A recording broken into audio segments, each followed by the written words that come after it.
Seja bem-vindo a Carlo G, nome do meu canal. Estou mais uma vez aqui para lhe trazer mais um vídeo de história. Hoje, diferente dos vídeos anteriores, trago um vídeo super diferente. Hoje quero reagir a um vídeo de história feito por um brasileiro.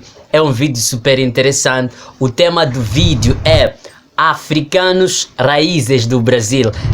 É um vídeo postado no canal Enraizado, um canal super interessante, com vídeos super interessantes relativamente à história. Vou deixar aqui o link do canal, convido, visite o canal desse indivíduo, é super interessante. Dizer que a forma de reagir a esse vídeo vou fazer de forma paralela, vou colocar o vídeo do lado e do lado também vou colocar a história de África. Vou comentar numa visão mais africana, para permitir que não só tenha ideia sobre o Brasil, como também possa saber muito sobre África. Desde já eu quero lhe convidar, entra neste vídeo, assista ao vídeo até ao fim, deixa aí seu like, deixa a sua subscrição se não é inscrito no canal e depois vai comentar no vídeo, não é? O que é que teria achado do vídeo. E sem blá blá blá, bora nessa ao vídeo.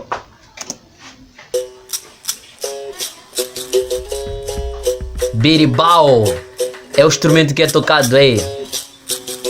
Esse instrumento é berimbau. É interessante como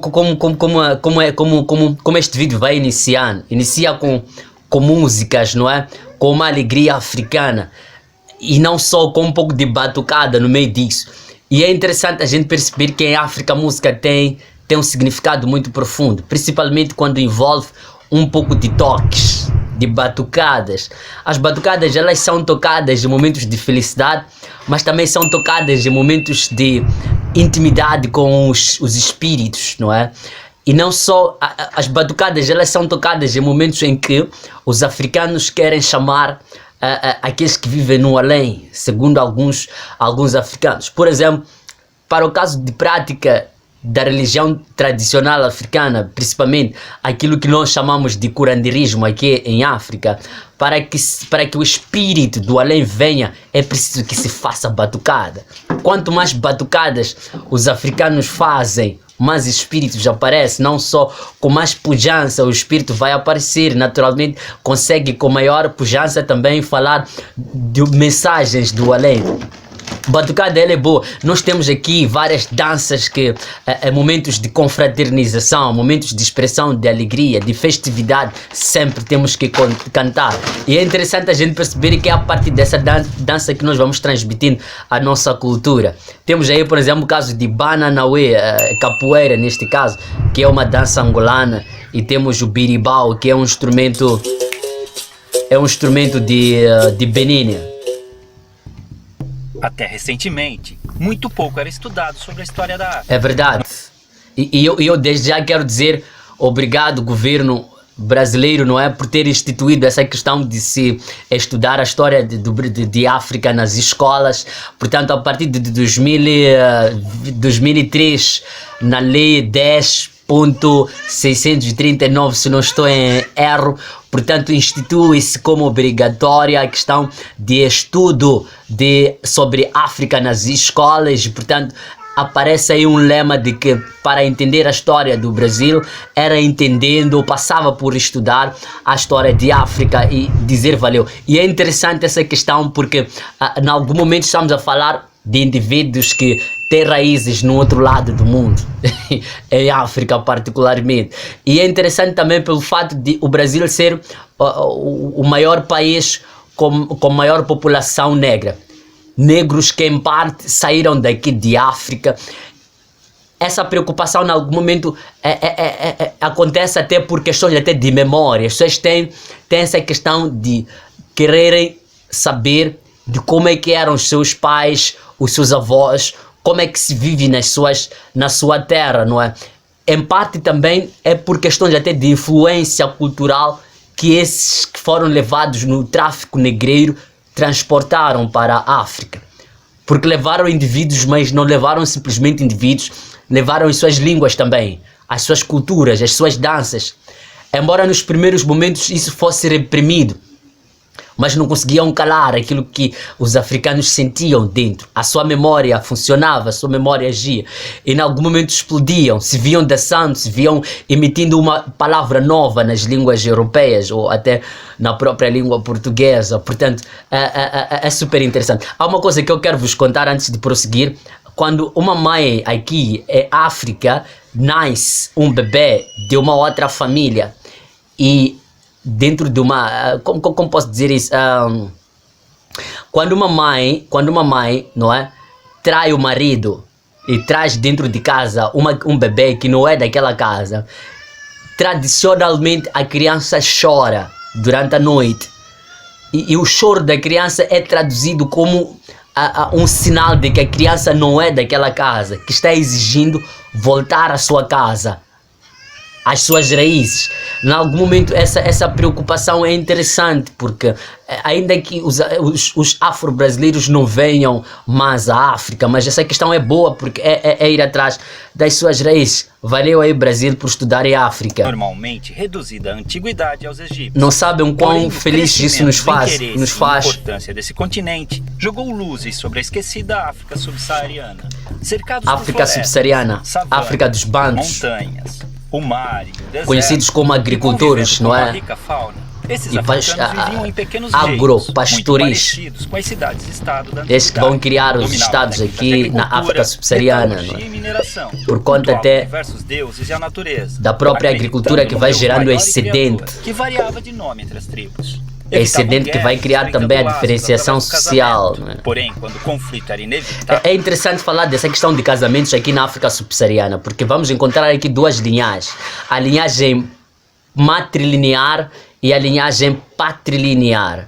A linhagem matrilinear, as mulheres é que são mais poderosas, é que mais decidem, os filhos pertencem mais à mulher, o homem, não é? Vai praticar aquilo que se chama de usurilocalidade. Usurilocalidade significa o homem que vai à parentela da mulher, vai à terra, à comunidade, à aldeia da mulher. Patrilinear, os homens é que são fortes, são os donos de casa, os poderosos comparativamente às mulheres, os filhos pertencem aos próprios homens, pratica-se aí a virilocalidade. A esposa é que vem à casa, à aldeia, à comunidade do homem através do lobolo, que é o casamento tradicional. Não visava a expansão territorial. Com a exploração europeia da costa da África, os nativos começaram a ser capturados e enviados como escravos para a Europa. O tráfico negreiro. A rota do tráfico negreiro mudou a partir da colonização. Ou ainda o transatlântico, o comércio atlântico, a economia atlântica, ou ainda comércio triangular. Os portugueses dividiam os africanos em 3 grandes grupos: os sudaneses, os guinenos sudaneses muçulmanos e os bantus. Todos. Gente, é interessante a gente perceber essa questão bantus. Nós aqui em África, esse termo nós dizemos bantu. Bantu por si só, ou a palavra bantu por si só já está no plural. Portanto, não há muita necessidade de se colocar o S. Bantu. Não, bantu. Naturalmente que é possível dizer bantu hoje. Para quem não está a falar bantu, as línguas bantus, mas nós que falamos bantus, a maior parte quer dizer, quase que todas as palavras bantus não colocamos S para dizer que está no plural a palavra. O que vai determinar o número da palavra são geralmente os prefixos. São os prefixos que vão determinar se a palavra está no singular ou está no plural. Por exemplo, eu posso dizer matinho, matinho, matinho, tinho é dente, tinho é dente. Matinho são vários dentes. Então, ma é que vai determinar se é plural ou não é. Tanto é que existem outras sílabas também que vão determinar essa questão de plural e singular.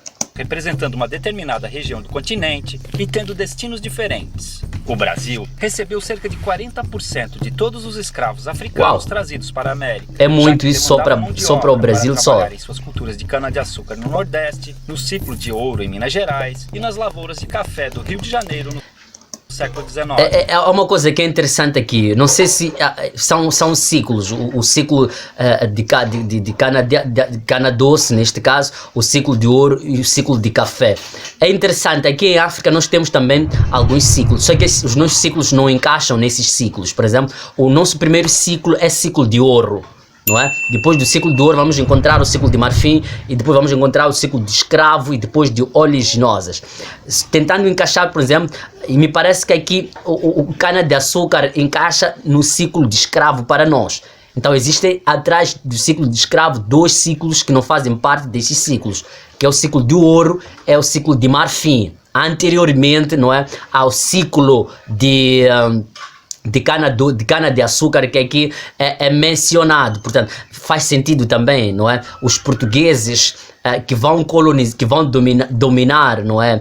O Brasil chegam a 1500. Para o nosso caso chega um pouco antes e um pouco antes começa a se entrar naturalmente nesse processo de negócio de ouro, o primeiro ciclo, não é? E depois o marfim, que é o segundo ciclo, e o terceiro ciclo já no século XVI, que é o ciclo de escravo, naturalmente, que são esses escravos que são trazidos no Brasil para cuidarem dessa questão de plantation ou de cana-de-açúcar, que depois, não sei se isso entra também no mesmo tempo, estou a falar do ciclo de ouro e de cacau, mas é super interessante. O transporte desses povos, amontoados nos porões dos navios negreiros, era feito em condições desumanas, e muitos acabavam morrendo na travessia marítima, tendo seus corpos jogados ao mar. Eram proibidos de praticar sua religião e obrigados a adotar o catolicismo e a língua portuguesa. É interessante que os africanos tinham religiões, não é? Tinham religiões. E é interessante a gente perceber que os estados africanos, alguns reis, quando dominassem algumas comunidades, acabavam também dominando as suas religiões, os seus deuses, tornando seus deuses seus deuses. Havia lá várias venerações, vários cultos, várias divindades. A ideia de monoteísmo não encaixa muito em algum momento em África, ou quando olhamos para a África no geral.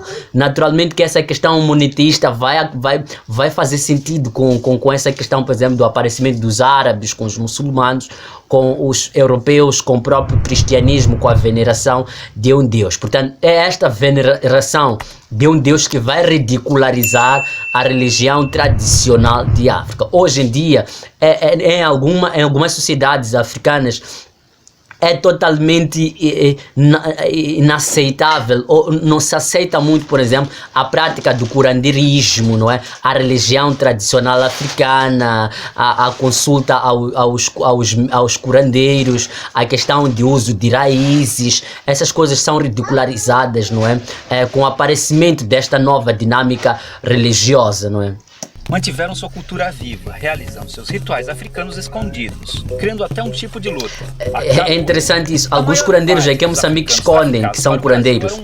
Por serem mais valorizados, ainda não aceitam muito essa questão, principalmente em outras partes que não eram aproveitadas nas lavouras, viravam escravas domésticas, as chamadas mucamas. As prostitutas época, do seu senhor. Da origem ou etnia, as mulheres eram subordinadas aos homens em seus caprichos. A mulher negra e escrava vivia a situação ainda mais degradante, sendo colocada como mero objeto sexual do homem branco. A miscigenação entre africanos, europeus e indígenas foi ponto-chave na Constituição. É interessante a gente perceber essa questão de miscigenação, que depois vai gerar aquilo que alguns vão chamar de híbridos, que são descendentes do cruzamento de brancos e negras, não é? Que depois vão gerar aquilo que são chamados de mulatos, aquilo que em algum momento os próprios negros vão contestar o próprio termo mulato, não é?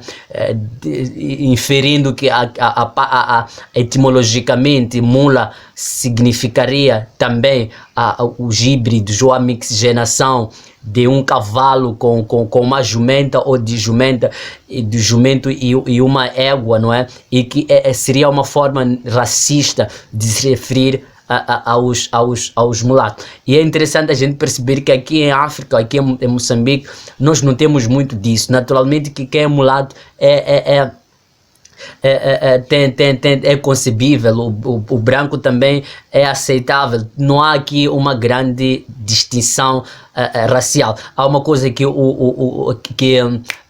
Mia Couto tem dito, mesmo quando viaja mesmo para o Brasil, que eu caminho normalmente na minha terra sentindo-me até negro, ainda que a pele seja uma pele clara, mas o meu coração não é um coração africano. Portanto, a questão de cores não é lá muita coisa cá cá em da África, população né? brasileira. Acredito que aí também não seja agora. Fazendo com que grupos de escravos organizados fugissem e formassem nas florestas os famosos quilombos, onde viviam em liberdade comunidades similares às que existiam na África. Alguns escravos também conseguiram comprar sua liberdade, adquirindo sua carta de dizer quilombo é também um termo banto. O fim da escravidão era nosso termo. Infelizmente, apesar de promover sua liberdade jurídica, a abolição não garantiu condições de vida dignas para os ex-escravos. Naturalmente, as pessoas eram simplesmente livres, mas não é possível se ser livre fora da sua terra, fora das suas raízes, fora das suas tradições. Os indivíduos eram livres e permaneciam ali nas situações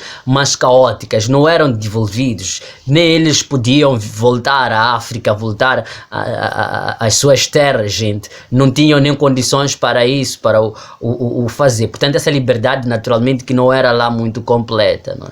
A realidade que encontraram foi cruel, pois não possuíam moradia, naturalmente, condições econômicas ou assistência do Estado, fazendo muitos negros passarem por dificuldades após a liberdade. Infelizmente, o pouco que se aprende nas escolas sobre a herança africana reduz o negro a estereótipos ligados a origens de musicalidade. Mas eu acho que com esse interesse que os brasileiros têm, várias coisas são descobertas sobre a África, a realidade africana, não é? Os estereótipos que foram sempre construídos são desconstruídos. E é bom a gente...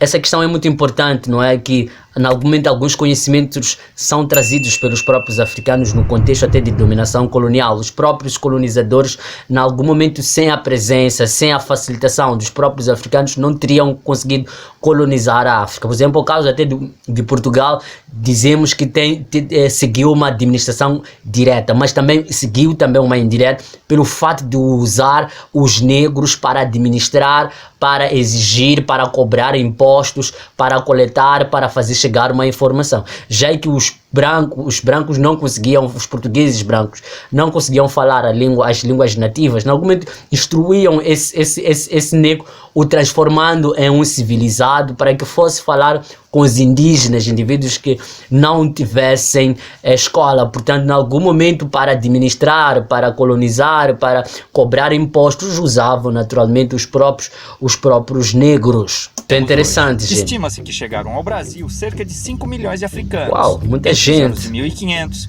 e 1850. Muita de um total gente. de 6 milhões que deixaram forçados a África com destino ao país. É uma vergonha que ainda hoje seus descendentes passam por diversos tipos de situações violentas. O vídeo vai ao fim. Deixa aí seu like, deixa seu comentário. Vou deixar embaixo, vou deixar na descrição do vídeo algumas contas. Se puder apoiar o canal monetariamente, agradecia. Estou gravando através do telefone, usando auriculares ainda não muito sofisticados, sem um micro, portanto agradeceria, não é? Portanto, gente, era isto que eu me propunha a trazer neste vídeo. Desde já quero agradecer por me terem suportado até agora. Não sai deste vídeo sem deixar seu like, seu comentário e sua subscrição. Se puder apoiar este canal monetariamente, please, o pouco para si pode fazer uma grande diferença neste canal. Vou deixar aí as contas, por favor, pode ajudar e muito obrigado. Valeu!